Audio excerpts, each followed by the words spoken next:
매일 묵상 23년 4월 4일 화요일 우리의 나음을 위한 그분의 고난 이사야 53장 1절에서 7절 말씀. 우리가 들은 이 소식을 누가 고지 믿겠느냐? 여호와께서 그분의 팔을 누구에게 드러내셨느냐? 그는 주 앞에서 마치 새싹과 같이 메마른 땅을 뚫고 나온 새싹같이 자라났다. 그는 수려한 풍채도 없고 화려한 위엄도 없으니 우리가 보기에 볼품이 없었다. 그는 사람들에게 멸시를 당하고 버림을 받았을 뿐 아니라 고통을 겪었고 언제나 병을 앓고 있었다. 사람들이 그를 보고서 얼굴을 가릴 만큼 그는 멸시를 당했으니 우리마저도 그를 무시해버렸다. 그러나 사실 그가 짊어질 병은 우리의 병이었고 그가 짊어진 아픔은 우리의 아픔이었다. 그런데도 우리는 그가 맞을 짓을 해서 하나님께서 그를 때리시고 고난을 주신다고 생각했다. 그러나 사실은 우리의 허물이 그를 찔렀고 우리의 악함이 그를 상하게 했다. 그가 책망을 받아서 우리가 평화를 누리고 그가 매를 맞아서 우리의 병이 나은 것이다. 우리는 모두 양처럼 길을 잃고 제각각 자기 길로 흩어져 가버렸지만 여호와께서는 우리 모두의 죄악을 그에게 지우셨다.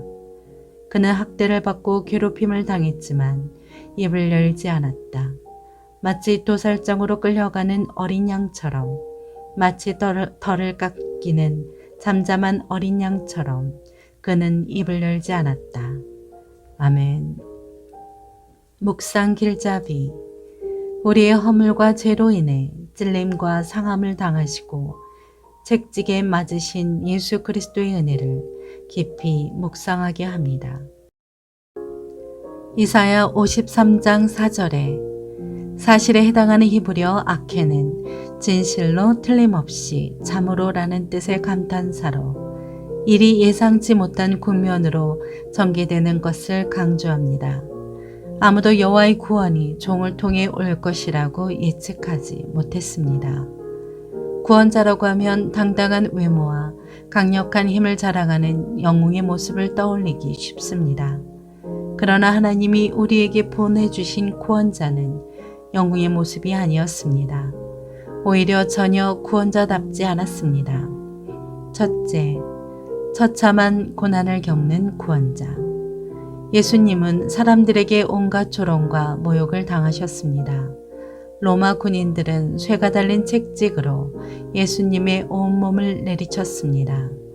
예수님은 만신장이의 상태로 힘겹게 십자가를 짊어지고 골고다를 오르셨습니다.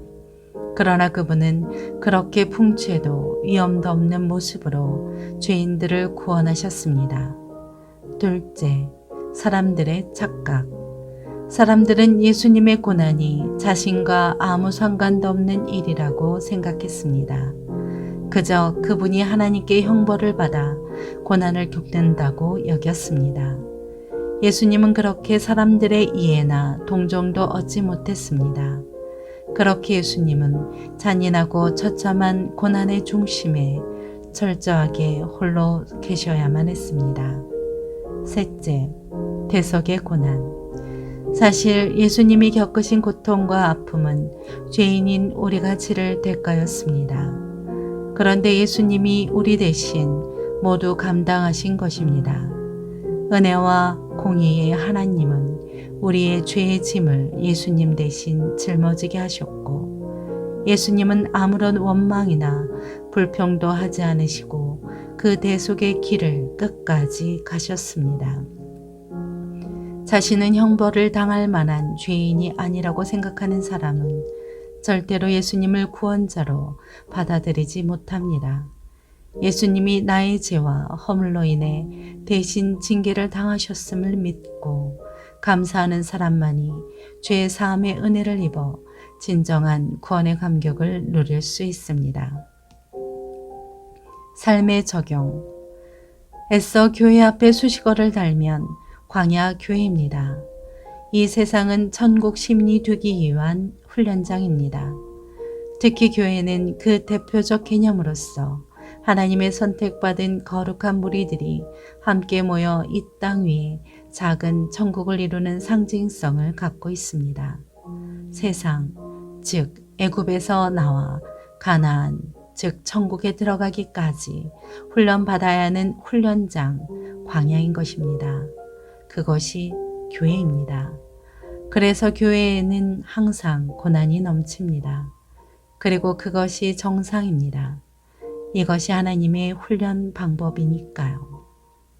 주님의 고난을 생각하며 복음을 위해 겪는 고난을 영광으로 여기십시오. 기도합니다.